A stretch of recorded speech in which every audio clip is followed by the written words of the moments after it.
जानकारी के लिए गाइड रखो। हमारा मैनेजर है वो पीछे है।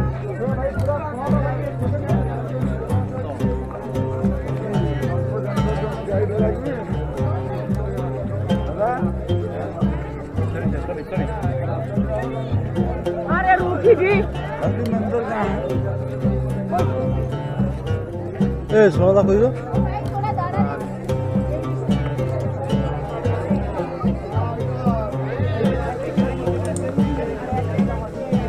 কোনারক সূর্য মন্দির ১৩০০ শতাব্দীতে নির্মিত ভারতের উড়িষ্যা রাজ্যের পুরী জেলার কোনারক শহরে অবস্থিত।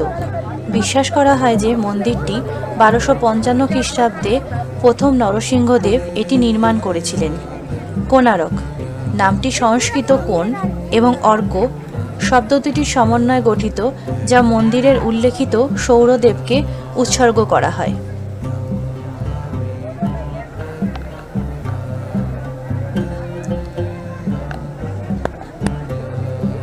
এই মন্দিরটি সূর্যের বিভিন্ন কোণের অবস্থান।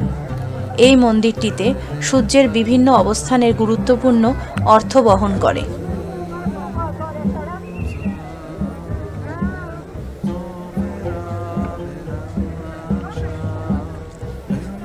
মন্দিরে সূর্য দেবতার যে বিশাল বিগ্রহ ছিল তা এখন নেই।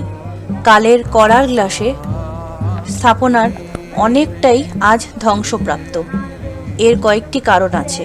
প্রথমত, বাংলার সুলতান সুলায়মান খান করনানীর সেনাপতি কালাপাহাড়ের আক্রমণে কোনারক মন্দির প্রথম ধ্বংসপ্রাপ্ত হয়। উড়িষ্যার ইতিহাসে অনুযায়ী কালাপাহাড় ১৫০৮ সালে কোনারক আক্রমণ করেন। দ্বিতীয়ত, নরসিংহদেব মুসলিম মেয়েকে বিয়ে করার জন্য বহিষ্কৃত হয়, তাই তিনি নিজে মন্দির ধ্বংস করেন। তৃতীয়ত, ১৬২৬ সালে খুরদার তৎকালীন রাজা পুরুষোত্তম দেবের পুত্র নরসিংহদেব সূর্যদেবের বিগ্রহটি পুরীর জগন্নাথের মন্দিরে নিয়ে যান। সেখানে একটি পৃথক মন্দিরে সূর্য ও চন্দ্রদেবতার বিগ্রহ স্থাপন করা হয়।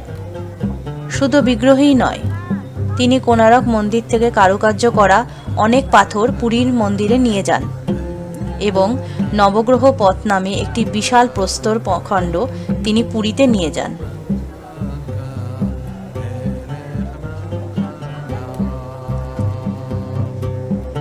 কলিঙ্গ রীতিতে নির্মিত মন্দিরের চূড়াগুলি পিরামিড আকৃতির। মন্দিরের সামনে রয়েছে নাট্যমণ্ডপ। এখানে একসময় দেবদাসীরা দেবতার উদ্দেশ্যে পূজা নৃত্য পরিবেশন করতেন। মন্দিরের ভিতরে রয়েছে নাট্য মন্দির, ভোগ মন্দির এবং গর্ভগৃহ।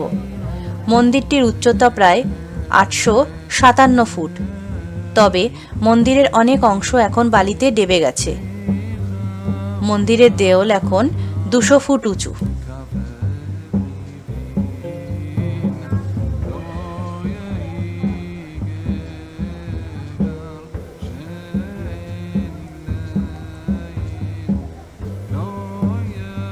এই মন্দিরের ২৪টি চাকা মানে ২৪ পক্ষ। চাকার কারুকার্য দর্শকদের জন্য একটি প্রধান আকর্ষণ। প্রতিটি চাকা এক একটি সূর্য ঘড়ি।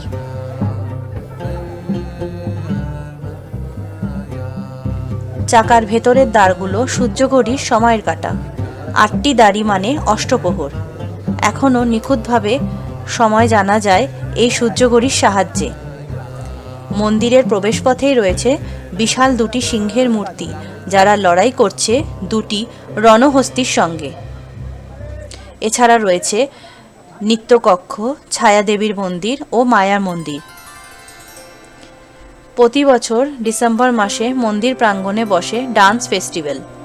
সেই সময় বহু দূর থেকে ছুটে আসেন বহু নিত্যপ্রেমী মানুষ।